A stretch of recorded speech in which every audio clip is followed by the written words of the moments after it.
Certaines phrases de Proust sont comme des œuvres d'art. Elles demandent qu'on les contemple, qu'on en explore chaque détail, chaque nuance. Tout comme un tableau révèle ses subtilités au fil du temps, une phrase de Proust dévoile sa profondeur à mesure qu'on la décompose et qu'on en savoure chaque mot. Lire à la recherche du temps perdu, c'est comme se promener dans une galerie. Chaque page est une salle remplie de chefs-d'œuvre. Et chaque phrase est une toile à découvrir. Aujourd'hui, nous allons nous arrêter devant une de ces phrases pour comprendre pourquoi elle est un chef-d'œuvre à elle seule. Bienvenue dans un voyage au cœur des œuvres qui ont façonné notre culture. Alors voici la phrase. Mais il suffisait que, dans mon lit même, mon sommeil fût profond et détendit entièrement mon esprit. Alors celui-ci lâchait le plan du lieu où je m'étais endormi. Et quand je m'éveillais au milieu de la nuit, comme j'ignorais où je me trouvais, je ne savais même pas au premier instant qui j'étais. J'avais seulement dans sa simplicité première le sentiment de l'existence, comme il peut frémir au fond d'un animal. J'étais plus dénué que l'homme des cavernes, mais alors le souvenir, non encore du lieu où j'étais, mais de quelques-uns de ceux que j'avais habités et où j'aurais pu être, venait à moi comme un secours d'en haut pour me tirer du néant d'où je n'aurais pu sortir tout seul. Je passais en une seconde par-dessus des siècles de civilisation et l'image confusément entrevue de lampes à pétrole, puis de chemises à col rabattu, recomposait peu à peu les traits originaux de mon moi.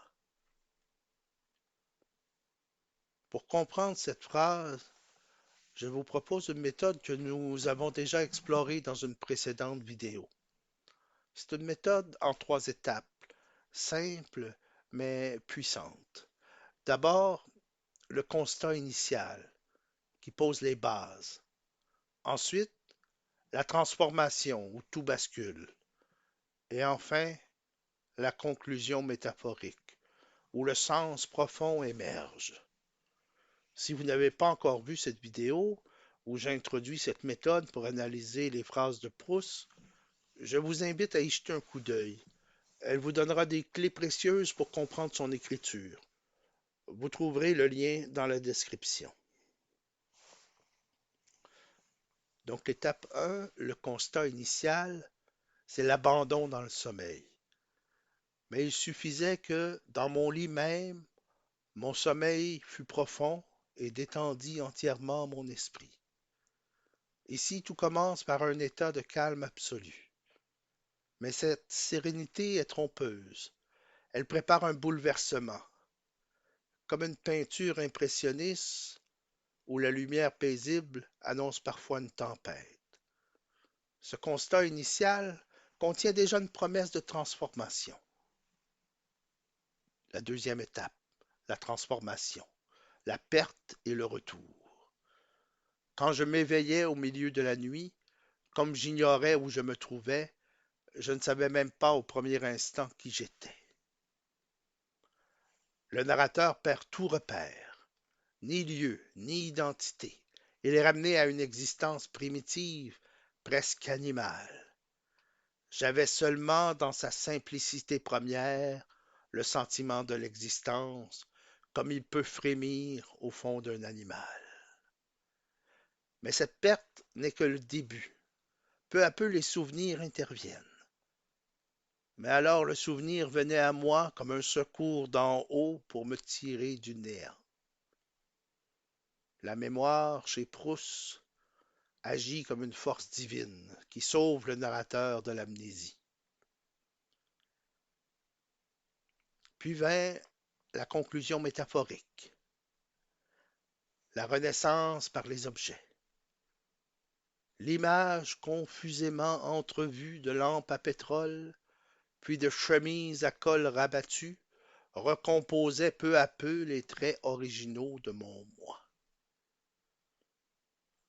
Ces objets simples deviennent des symboles de reconstruction. La mémoire transforme des fragments du passé en une renaissance complète. Une simple lampe ou une chemise peut devenir une clé pour retrouver son identité. Regardez cette phrase comme une peinture. Elle commence par un calme apparent, entre dans un chaos déstabilisant, puis s'achève sur une lumière rassurante. Comme une œuvre d'art, cette phrase demande du temps et de l'attention, mais elle en vaut la peine. Elle nous parle de nous-mêmes, de notre vulnérabilité, de notre capacité à nous perdre puis à nous retrouver grâce à nos souvenirs et nos objets familiers. Lire Proust, c'est se promener dans une galerie où chaque phrase est un chef-d'œuvre.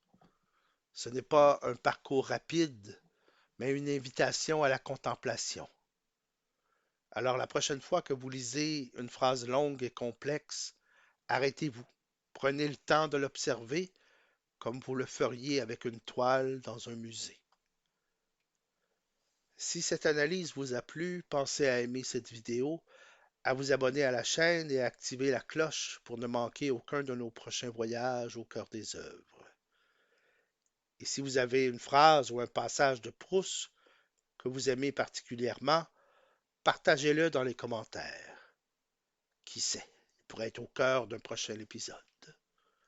Pour finir, souvenez-vous, la littérature, comme l'art, est là pour nous enrichir et parfois pour nous perdre un peu. Mais n'est-ce pas là le plus beau des voyages? Et rappelez-vous, si vous vous perdez dans une phrase de Proust, ce n'est pas grave. Lui aussi s'est parfois perdu en les écrivant.